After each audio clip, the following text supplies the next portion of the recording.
Assalamu alaikum dear students, welcome to Shah Group Educational Channel.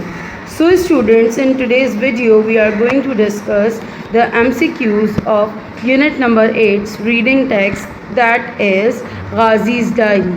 So students, जैसे कि आप लोग को मालूम है कि ये जो रीडिंग टेक्स्ट है गाजीज़ डायरी, इसको दो पार्ट्स के अंदर स्प्लिट किया गया है, यानी कि गाजी की डायरी के दो पेजेस डिस्कस किए गए हैं. The first one is about village life and the second one is about we need to store rain water. तो आज जो हम फर्स्ट पार्ट डिस्कस कर रहे हैं उसमें हम इस टॉपिक का फर्स्ट पार्ट देखेंगे, और जो इस चैप्टर की यानी इस यूनिट की जो कंटिन्यूटी वीडियो होगी उसमें हम इसका सेकंड पार्ट यानी कि we need to store rain water को डिस्कस करेंगे. तो पहले पार्ट के पहले MCQ की तरफ बढ़ते हैं. The MCQs statement is on your screens.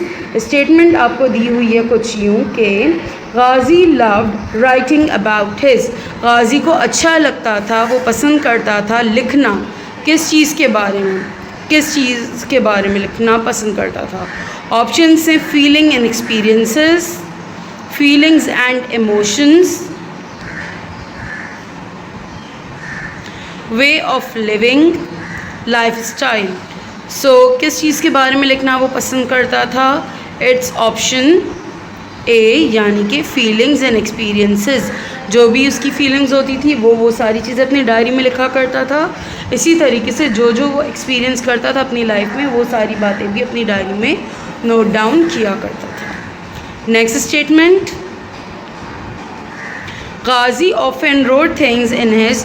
गाजी अक्सर लिखा करता था चीज़ें. कहाँ पर? ऑप्शंस हैं notebook, register, diary, letters.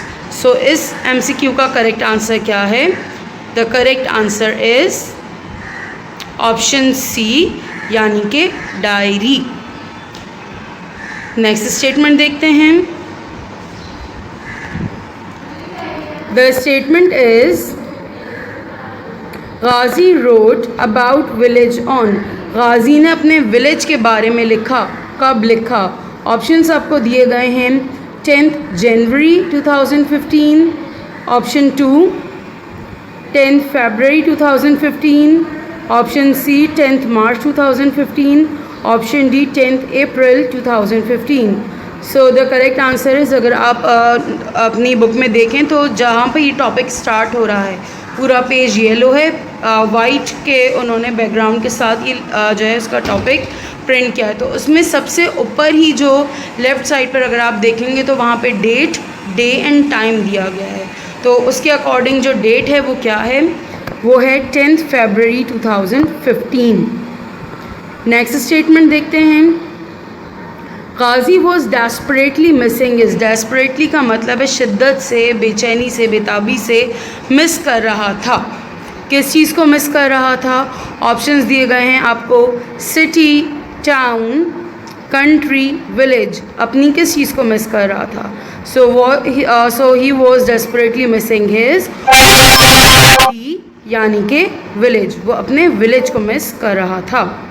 Next statement, Ghazi is living इन. अभी जो रिसेंटली जो बताया गया है कि गाजी कहाँ रह रहे थे, तो ऑप्शंस आपको दिए गए हैं यहाँ पे Karachi, Lahore, Islamabad, Peshawar. So he is living in option A यानी कि Karachi.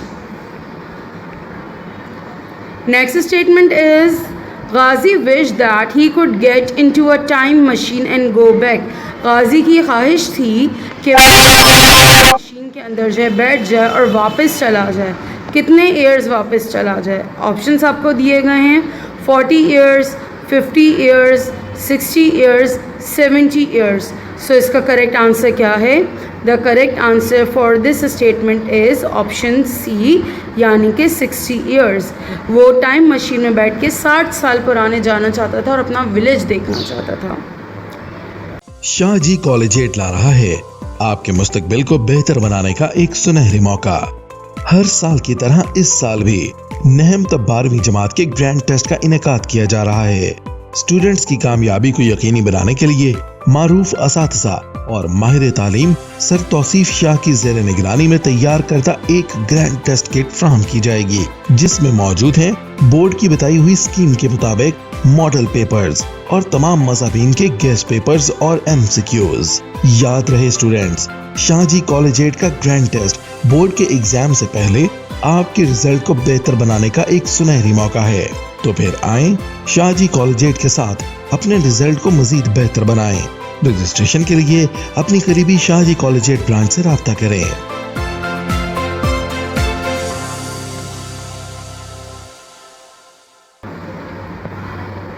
The next statement is, in the village the writer had a kitchen that could be used.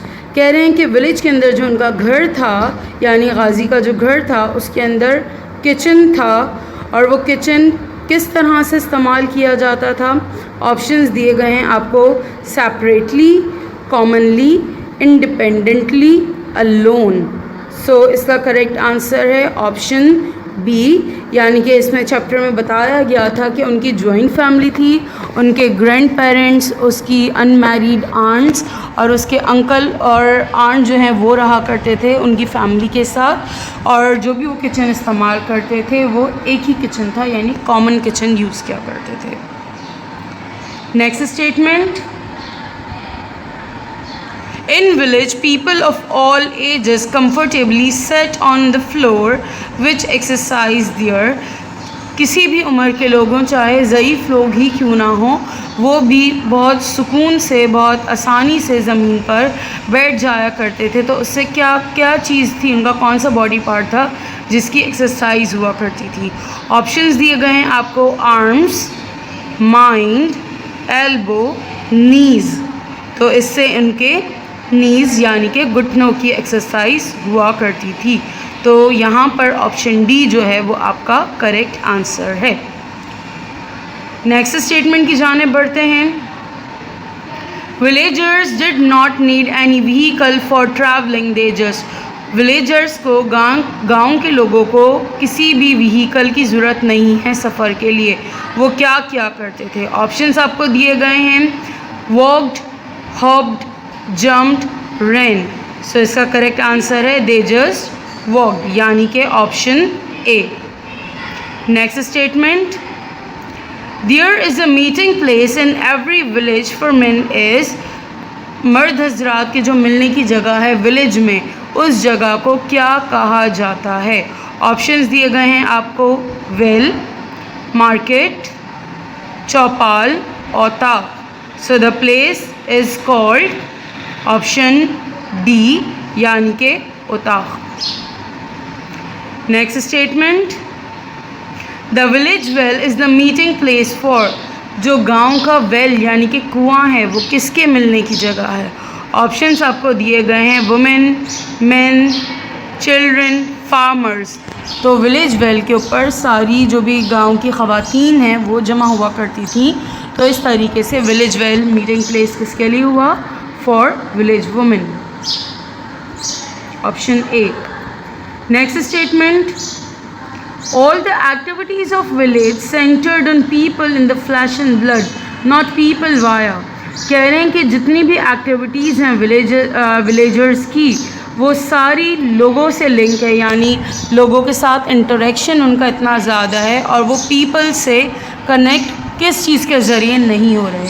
Options हैं आपके पास, letters, meetings, devices, technology.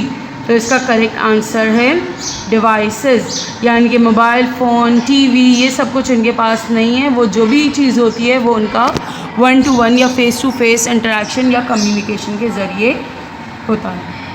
Statement है वो आपकी स्क्रीन पर मौजूद है, जिसमें बताया जा रहा है, from the earliest times the rivers have served as.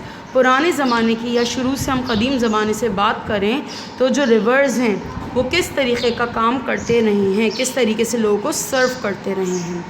Options आपको दिए गए हैं, industrial routes, trade routes, market routes, none of these. सो इसका करेक्ट आंसर क्या है, रिवर्स को किस तरह से इस्तेमाल किया जाता था, एज ट्रेड रूट्स, यानी तिजारत के लिए इस्तेमाल किया जा रहा होता था। नेक्स्ट स्टेटमेंट देख लेते हैं। The next statement is barrage is a kind of, barrage एक किस्म की क्या है? ऑप्शन से रूफ, ब्रिज, वॉल, डोर। तो बैराज क्या है? Barrage is a kind of wall, यानी कि option C is our correct answer. Next statement, barrages block the flow of, barrages को बनाया जाता है रिवर्स में, किस चीज़ के लिए बनाया जाता है, किस चीज़ के फ्लो को रोकने के लिए बनाया जाता है? ऑप्शंस दिए गए हैं आपको, वाटर, स्नो, विंड्स, रेन। तो बैराजेस के ज़रिए हम ब्लॉक करते हैं द फ्लो ऑफ वाटर, यानी कि स्टेटमेंट का जो करेक्ट आंसर है वो है option A. Next statement, the Guddu barrage is built on the river, Guddu barrage को कौन से रिवर के ऊपर तामीर किया गया है? ऑप्शंस दिए गए हैं आपको, रावी, झेलम, चनाब, इंडस। इंडस को उर्दू में दरियाई सिंध कहा जाता है, ठीक है। तो ये कहाँ पर बनाया गया है Guddu barrage? It is built on river Indus. So option D is our correct answer. Let's move forward, आगे देखते हैं। The flood that can pass through it is about, जो फ्लड पास हो सकता है इस गुदू बैराज के ज़रिए वो कितना है? ऑप्शंस दिए गए हैं आपको, 1.2 million cusecs, 2.2 million cusecs, 3.2 million cusecs और 4.2 million cusecs. So the correct answer क्या है इस स्टेटमेंट का? The correct answer is option A, यानी कि 1.2 मिलियन क्यूजिक्स। इतना फ्लड यानी इतना सैलाब जो है यहाँ वो कंट्रोल कर सकता है, उसको टेम कर सकता है। Next statement, the Guddu barrage has a system of, Guddu barrage में सिस्टम मौजूद है कितने कैनाल्स का? ऑप्शंस दिए गए हैं आपको, 2 main canals, 3 main canals, 4 main canals और 5 मेन कैनाल्स। सो इसका करेक्ट आंसर क्या है? The correct answer is 3 main canals. और जो तीनों कैनाल्स हैं उनके नाम क्या हैं? द फर्स्ट वन या नंबरिंग तो नहीं, हम लेफ़्ट और राइट के हिसाब से इन्होंने डिस्ट्रीब्यूट करके बताया है। तो एक का नाम जो कि राइट साइड पर है उसका नाम है डेजर्ट पैट फीडर, एक और जो कि राइट साइड पर है उसका नाम है बिगारी सिंध फीडर, और जो एक आपके पास यहाँ पर कैनाल मौजूद है जो कि लेफ़्ट साइड पर मौजूद है उसका नाम है घोटकी फीडर। तो ये 3 मेन कैनाल्स हैं जो कि गुदू बैराज के अंदर वर्क कर रहे हैं। Next statement, the next statement is 2 canals have been made on the, 2 canals जो हैं वो कहाँ पर तामीर किए गए हैं? ऑप्शंस दिए गए हैं आपको, left bank, opposite bank, right bank, central bank. तो इसका करेक्ट आंसर क्या है? इसका करेक्ट आंसर है ऑप्शन सी, यानी कि राइट बैंक। आगे बढ़ते हैं। It can irrigate in area of, जितना भी इस बैराज के ज़रिए पानी ब्लॉक होता है, रुकता है, उस पानी को इरीगेट अगर हम करें यानी आपाशी अगर करें तो कितने एरिया को ये पानी प्रोवाइड कर सकता है? ऑप्शंस दिए गए हैं आपको, 1.7 million acres, 2.7 million acres, 3.7 million acres और 4.7 मिलियन एकड़। तो इसका करेक्ट आंसर क्या है? The correct answer is option B, यानी कि 2.7 million acres. Next statement, on the left bank of Guddu barrage there is a feeder called, जो लेफ़्ट बैंक है, लेफ़्ट साहिल है या लेफ़्ट किनारा जो है गुदू बैराज का, उसमें जो फीडर है यानी एक जो कैनाल सिस्टम है उसका नाम क्या है? ऑप्शंस आपको दिए गए हैं, घोटकी, डेजर्ट पैट, बिगारी, कश्मीरी। तो इसका करेक्ट आंसर है घोटकी, यानी कि ऑप्शन ए। नेक्स्ट स्टेटमेंट जो कि आपको दी गई है उसमें पूछा गया है, how many engineers, technicians and labourers work day and night to complete the Guddu barrage, कि इस बैराज को कंप्लीट करने के लिए, तामीर करने के लिए कितने लोगों ने काम किया? इन सब लोगों ने, यानी कुछ इंजीनियर्स भी थे, कुछ टेक्नीशियंस भी थे और कुछ लेबर्स यानी कि मज़दूर भी थे। तो उन सब ने मिलकर दिन रात काम किया। और कितने लोग थे, क्वांटिटी पूछी गई है। तो ऑप्शंस दिए गए हैं आपको, less than 5,000, more than 5,000, more than 15,000 और less than 15,000? तो इसका करेक्ट आंसर है ऑप्शन बी, यानी कि more than 5,000. Next statement, the Gudu barrage was put into operation on. इस बैराज को कब वर्किंग में लेकर आया गया? किस डेट को वर्किंग इसकी स्टार्ट हुई, काम करना शुरू हुआ? ऑप्शंस दिए गए हैं आपको 4 फरवरी 1960, 4 फरवरी 1961, 4 फरवरी 1962, 4 फरवरी 1963. सो इस स्टेटमेंट का करेक्ट आंसर क्या है? The correct answer is option C, यानी कि 4 फरवरी 1962.